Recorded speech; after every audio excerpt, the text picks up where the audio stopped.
I don't know how to put this, but I'm kind of a big deal.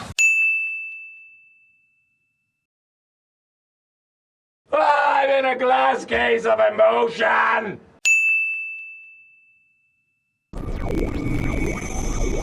What is up, space pirates?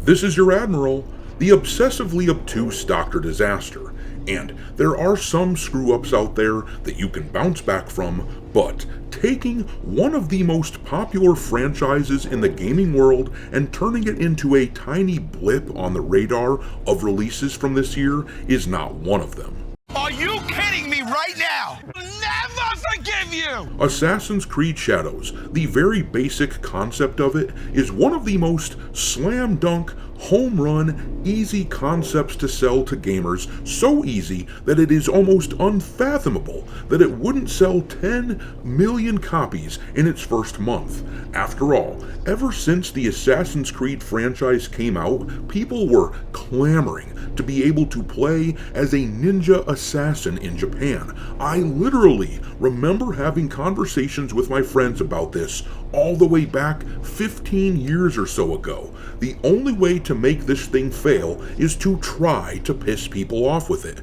and surely Ubisoft wouldn't be stupid enough to do that, right?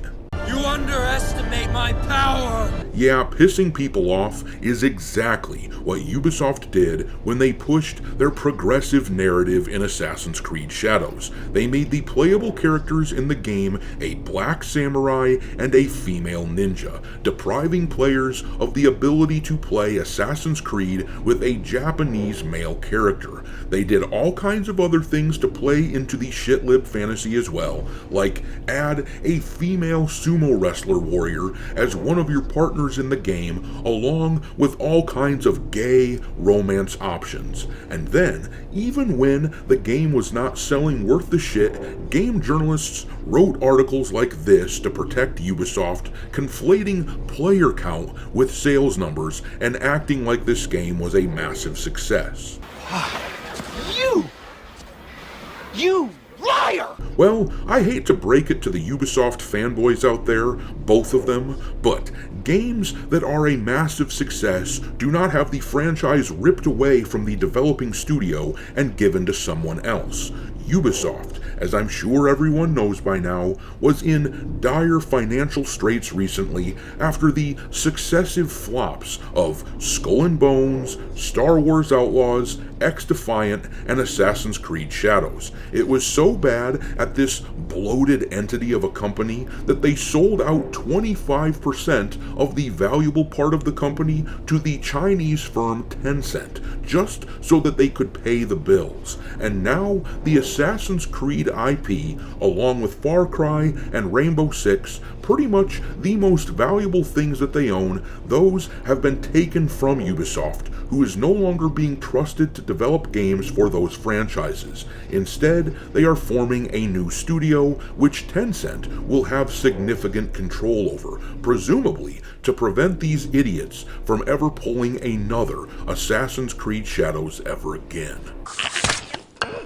Don't do that again.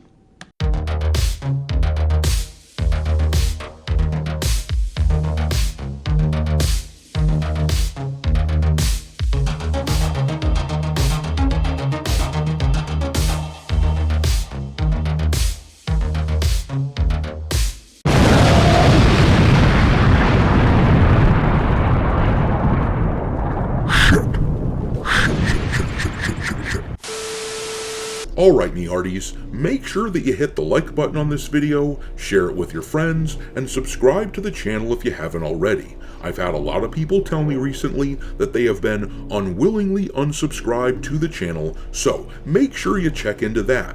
And also, give me a follow over on X, where my handle is Dr. Disaster 1.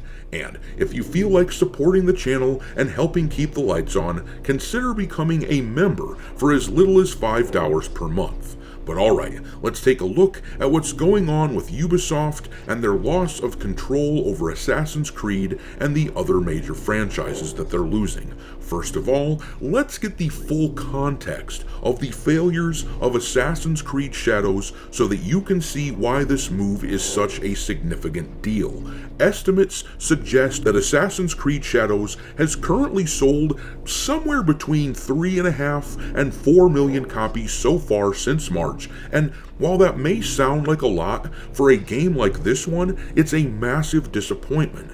You see, the game is estimated to have had a development budget of somewhere between $250 and $300 million. For the sake of giving Ubisoft the benefit of the doubt, we'll say it was $250 million. And then the marketing budget is estimated to be at least $100 million.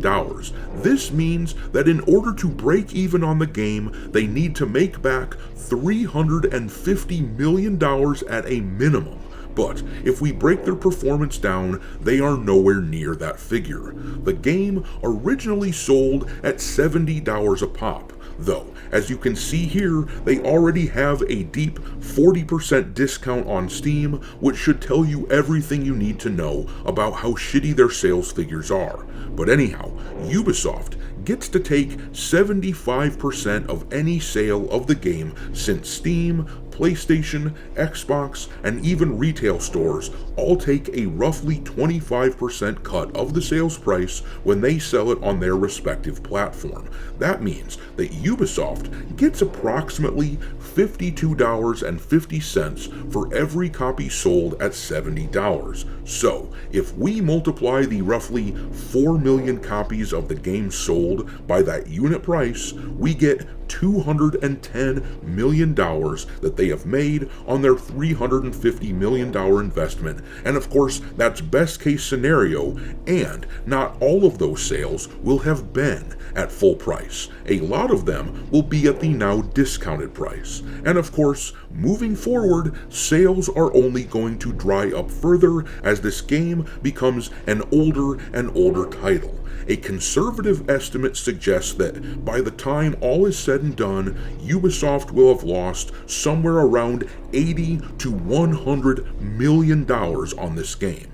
So that is why this news here is so relevant. This article is from PC Gamer. It says down here, the new thing being launched by Ubisoft and Tencent to take control of Ubi's biggest games now has a name. It's called Vantage Studios, and it's a creative house that will take responsibility for the future of Ubisoft's Assassin's Creed, Far Cry, and Rainbow Six properties. Vantage Studios is made up of thousands of experienced developers based in Ubisoft studios in Montreal, Quebec City, Sherbrooke, etc., and represents a first step in Ubisoft's ongoing transformation, the company said in today's announcement. It will also apparently be the first of multiple such creative houses, the overall goal of which is to facilitate stronger and deeper connections between developers and players. And that language there is really interesting, isn't it? Forging a deeper connection between developers and players isn't exactly the sort of thing that Ubisoft has concerned itself with in recent years. This is a company that plunged headlong into the culture war and did not give a shit what anyone said. This is a company that releases buggy, unfinished crap and then takes your money and leaves you high and dry.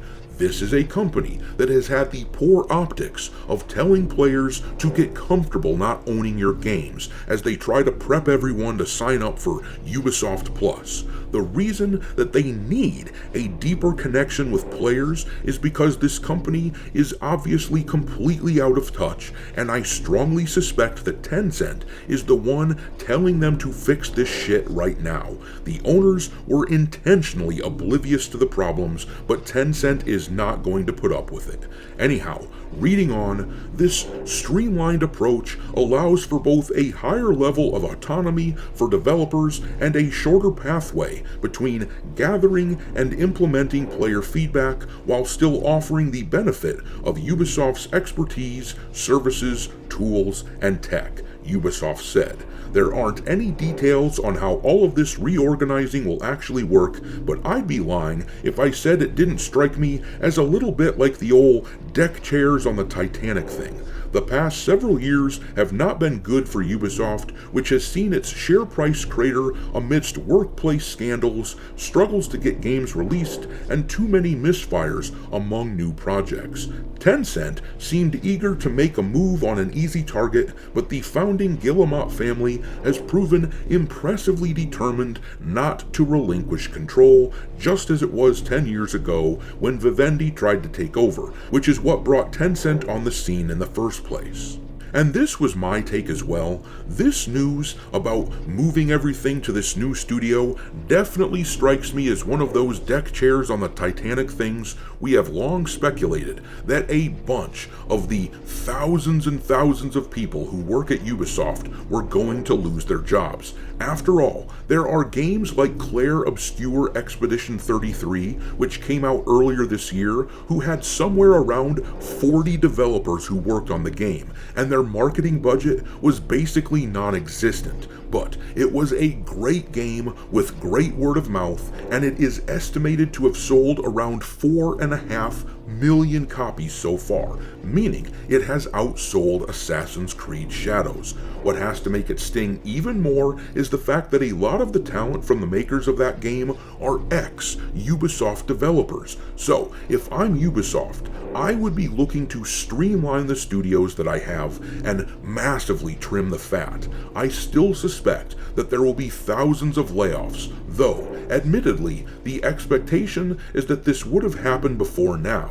That being said, now that it looks like Ubisoft and Tencent have a stronger understanding of their restructuring plans, I expect that the developer bloodbath will happen soon at Ubisoft. And considering how so many of these devs just went along with all of the bad Ubisoft decisions, and considering how bad that these people seem to be at their jobs, being unable to fix the plethora of bugs in their games despite the vast number of developers that work at the company, well, I dare say this is likely a deserved fate. But I'm gonna leave it there. Drop your mockery of Ubisoft into the comment section below, and we will talk there. Thanks for watching, me hearties. If you haven't already, your Admiral is inviting you to subscribe to the channel and become a part of the crew. Life as a space pirate may not be glamorous, but there's always plenty of booty.